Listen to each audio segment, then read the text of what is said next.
What was it like for you having your whole group back?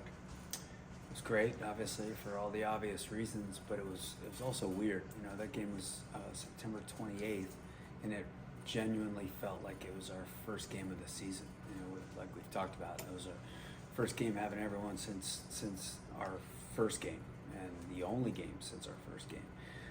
But it really felt like, you know, we said this to our team. Our first game was August 15th. That was September 28th. They're all different players than they were, right? New kids have now played in 5, 6, 7, 8 games.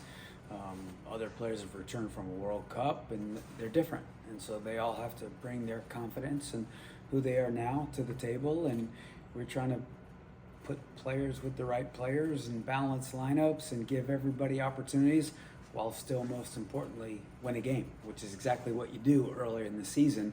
But here it was in our 9th game. You praised Wake when you were getting ready for Syracuse as the ACC team that's kind of stepped it up this year. What is it that impresses you about the Demon Deacons? Yeah, a lot of things. 19 seniors, so obviously a very mature veteran group. Battle tested, played a really tough schedule, and a couple really good opponents out of conference, and then obviously some big dogs in conference, and have gotten some good results. Very much a soccer playing team. Remind us a lot of kind of a Stanford, Virginia soccer playing team. But then they have some players in the front line that are killers and that can hurt you. So we're going to need to be able to keep the ball well. That we're going to need to be able to defend well, and then that back line. I mean, obviously they're an old team, so they're old everywhere. But the back line is really old and experienced, and we're going to have to be good in all phases. When you say soccer playing team, what exactly do you mean by that? Just their possession, and they want to play, and they want to have the ball, and they want to.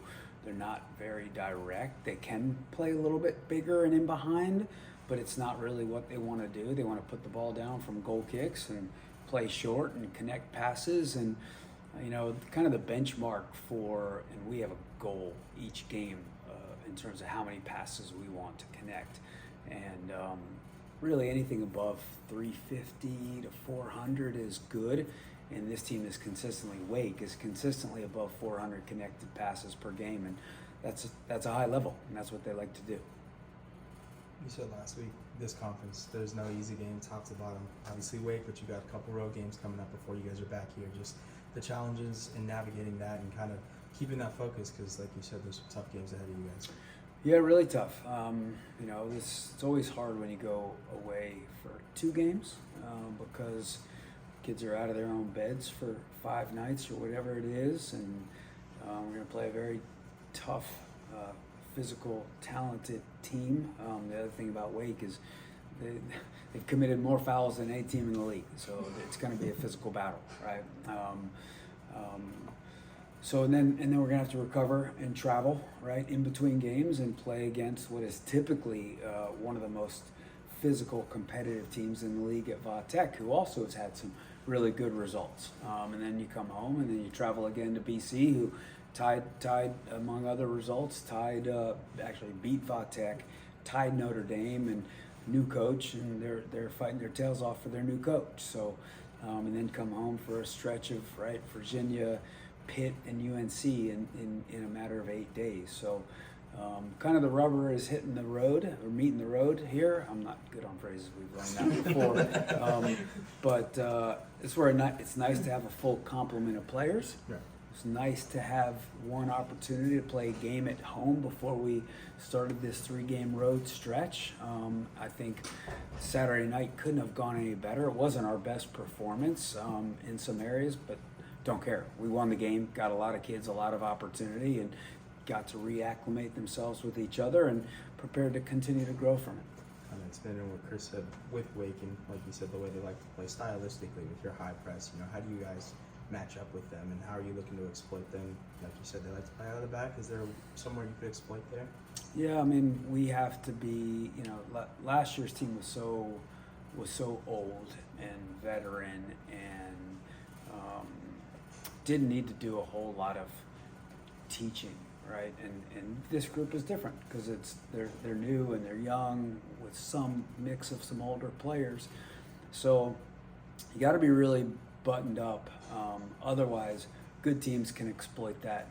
Older teams can exploit that. So first and foremost, in the way in which we want to defend, and whether that's in our front half, in the middle of the field, or in the back half, we've got to be connected. We've got to be together. I think it's hopefully leaves us feeling good. The other day we gave up 3 or 4 shots, whatever it was, just one on goal. We're going to need an effort like that because, like I said, Stanford has some. Sorry, Stanford. They remind me of Stanford a lot. Yeah. Wake has a lot of high-level attacking players, right? Players, some of the best in the league. And actually, what's funny is 2 of their front 4, including their front 3 and then their attacking midfielder. 2 of those are UNC transfers who've done a really nice job. And then a kid named Kaya Hanks is just a little animal. I mean, she's one of the quickest, best attacking players in the league, hands down. So we're just going to need to be individually defending really at a high level, but then also just connected. You mentioned having everybody back again. How has that adjustment been? I mean, obviously one game back together, but have you seen them progress, kind of rebond again now that everyone is back? I think all of that, right? And trying to get them all back together again, both emotionally and then soccer-wise, and then also continue to rest and reacclimate the players that were away, because it's not only a physical toll, it's an emotional toll being at the World Cup. And then you're just managing people, right? Kids who started every game before they left, and now they came back, and now who's starting, who's not starting. And we talked openly as a team about the angst that may create within the room. The kids who have been starting every game since those players left, and the players that are coming back in, and now what's my role? And we talked a lot about the history of this program and all the talented players. And when I talked to them about Yuji Zhao, who in 20 and 21, this team played 35 games. Yuji Zhao started just 6 of those games. Yet she's one of maybe 3 or 4 4-time All-Americans in this program. So regardless of what your role is, just be ready to do the most with the minutes you're given. And what was so great about it is midway through that first half Saturday night, Jordan Dudley came in, Gianna Riley came in, 3 World Cup players, right? And then Taylor Suarez came in and made an immediate impact with their pressure. Suarez got a goal and an assist, right? And that's exactly what you want from the kids coming off the bench. And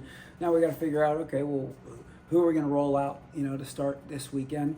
And it doesn't really matter, because I also brought up Jordan Dudley in that same conversation with the team. She scored the game winner against Mexico at the World Cup. She didn't start that game. She scored the first goal against Germany that started a comeback at the World Cup. She didn't start that game. So just trying to implement the whole idea of it doesn't matter who starts, doesn't matter who comes off the bench.